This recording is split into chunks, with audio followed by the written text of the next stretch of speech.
फटाक खबरें सिर्फ 30 सेकंड में डाउनलोड कीजिए तक ऐप। जी, आज मैंने राज्यपाल को चिट्ठी लिखी है कि बिहार सरकार के मंत्रियों को लड़कियों की सप्लाई की जाती है। 3-4 मंत्रियों के नाम मेरे पास हैं।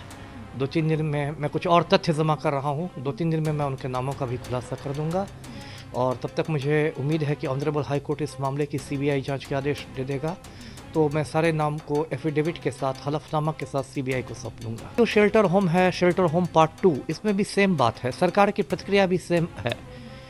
आज मैं कुछ महिला कार्यकर्ताओं से बात कर रहा था जिन्होंने इस लड़की को सामने लाया है पब्लिक के।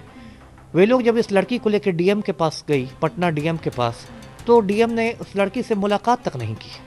अब यदि पटना का जिलाधिकारी जनता दल यूनाइटेड के कार्यकर्ता की तरह काम करने लगे तो आप समझिए कि किस तरह व्यवस्था ध्वस्त हो गई। गायघाट शेल्टर होम में रहने वाली लड़कियों की सप्लाई बिहार सरकार के मंत्रियों तक होती है। ये गंभीर आरोप पूर्व आईपीएस अधिकारी अमिताभ दास ने लगाया है। हमारे साथ अमिताभ दास खुद हैं अभी। सर, जब भी कोई ऐसी गंभीर आरोप लगाई जाती है तो उसके पीछे बुनियाद ढूंढते हैं लोग। आप कौन सी बुनियाद, किस बेसिस पे ये आरोप आपने लगाया है और लेटर आपने जी, आज मैंने राज्यपाल को चिट्ठी लिखी है कि बिहार सरकार के मंत्रियों को लड़कियों की सप्लाई की जाती है।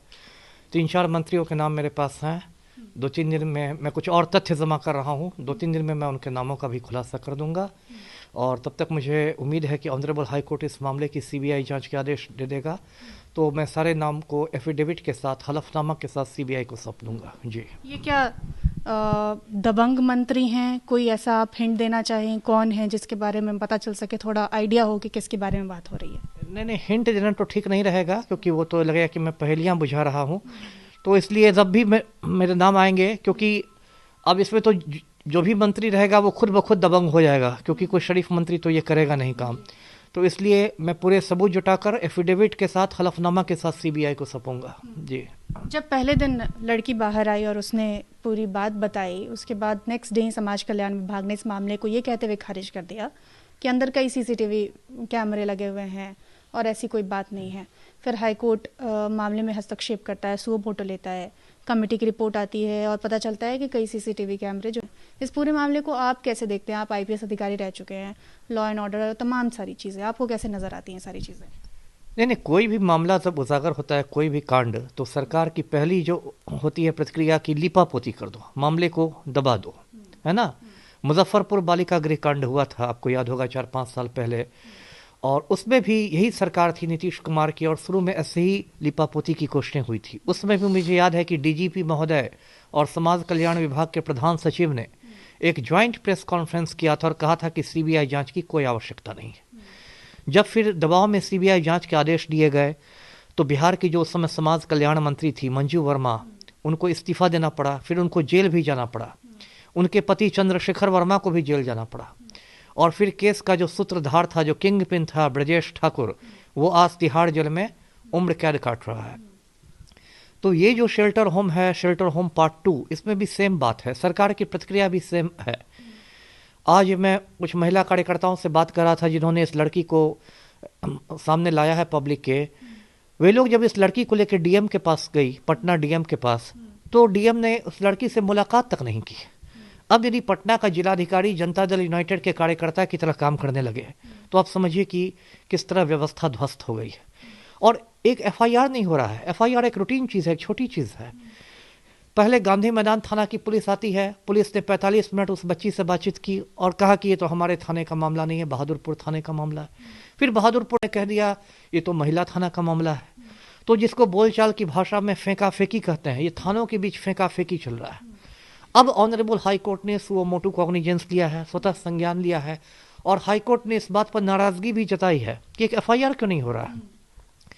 तो ये तो मैं कहूँगा कि नीतीश सरकार के चेहरे पर एक करारा तमाशा लगाया है पटना हाई कोर्ट ने कि सरकार जिस मामले की लिपापोती कर रही थी, ऑनरेबल हाई कोर्ट ने उस चीज़ पर संज्ञान ले लिया है। 7 तारीख को अगली सुनवाई होने वाली है और मुझे उम्मीद है कि उसमें सुनवाई में कुछ ठोस आदेश ऑनरेबल हाई कोर्ट पारित करेगा। मेरी अपनी तो ये ख्वाहिश है कि एक सीबीआई जांच के आदेश दिए जाए, हाई कोर्ट की मॉनिटरिंग में वो जांच हो, हाई कोर्ट की देखरेख में। जी, आप जिस एविडेंस की बात कर रहे थे कि कुछ एविडेंस आप जुटा रही हैं, एविडेंस किस तरीके की हैं और क्या विक्टिम और कई विक्टिम जो अभी धीरे धीरे कुछ एविडेंस आ रहे हैं, जैसे किसी की ऑडियो क्लिप आई है जो पहले वहाँ रह चुकी हैं, क्या ऐसी कोई विक्टिम आपके संपर्क में है जो आपसे संपर्क करने की कोशिश किसी ने की हो? बिल्कुल, लोगों को मालूम है कि मैं फाइटर आदमी हूँ, मैं ऐसे मुद्दों पर लड़ता रहता हूँ। कुछ लोगों ने मुझसे संपर्क करने की कोशिश की है। मेन समस्या जो है वो इतना ज़्यादा खौफ है लोगों में, एक पूरे माफिया राज की स्थिति है और लोगों में इतना खौफ समा गया है। लोगों को लगता है कि कोई न्याय नहीं मिलेगा।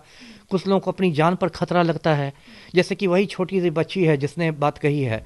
अब गलती की मीडिया पर उसका चेहरा लोगों ने दिखा दिया, इससे अब उस लड़की पर बहुत ज़्यादा खतरा बढ़ गया है। कायदे से उस लड़की को भी अब पुलिस प्रोटेक्शन मिलना चाहिए, क्योंकि जिस तरह का माफिया राज है, जिस तरह के हालात हैं, हो सकता है कल को उस लड़की को गायब कर दिया जाए, उसकी हत्या हो जाए।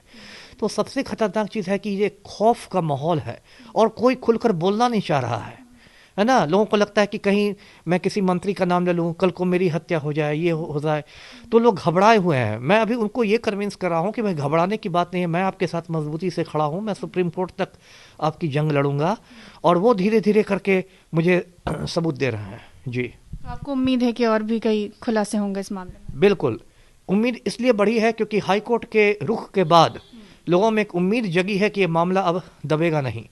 पहले तो लोग नाउम्मीद हो गए थे कि सरकार ने, समाज कल्याण विभाग ने लीपापोती कर दी, अब कुछ होने वाला है नहीं। लेकिन ऑनरेबल हाई कोर्ट ने जो ये किया है, रुख लिया है, और कुछ महिला संगठनों ने भी जो सक्रियता दिखाई है, तो कुछ उम्मीद जगी है कि नहीं, हो सकता है मुजफ्फरपुर बालिका गृह कांड की तरह इसमें भी कुछ कोई नतीजा निकले। जी, तो उस उम्मीद के बाद मुझे उम्मीद है कि लोग सामने आएंगे।